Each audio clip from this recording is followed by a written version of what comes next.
President election చూద్దాం. So president అనేవారు డైరెక్ట్‌గా పీపుల్ ద్వారా ఎలక్ట్ అవ్వరు. But elected by members of the electoral college అనమాట. ఎలక్టోరల్ కాలేజ్‌లో ఉన్న మెంబర్స్ ద్వారా ఎలక్ట్ అవుతారు. సో ఎలక్టోరల్ కాలేజ్ ద్వారా ఎవరెవరు ఉంటారంటే మెంబర్స్ లోక్‌సభ అండ్ రాజ్యసభ ఈ బోత్ హౌసెస్‌లో ఎలక్ట్ అయిన members and state legislative assemblies, union టెరిటరీలో ఉన్న legislative assemblies Delhi and Puducherry. So వీళ్ళు ప్రెసిడెంట్‌కి ఓటు వేస్తారు. నామినేటెడ్ మెంబర్స్ కానీ, లెజిస్లేటివ్ కౌన్సిల్ మెంబర్స్ కానీ ఓటు వేయరనమాట.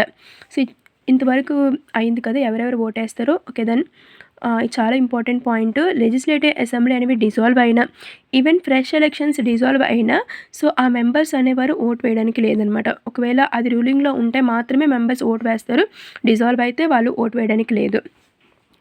ఏవైనా డిస్ప్యూట్ అరైజ్ అయినా ప్రెసిడెంట్ ఎలక్షన్‌లో సుప్రీంకోర్టు డెసిషన్ అనేది ఫైనల్. సో ఇంకెవరు మార్చలేరనమాట.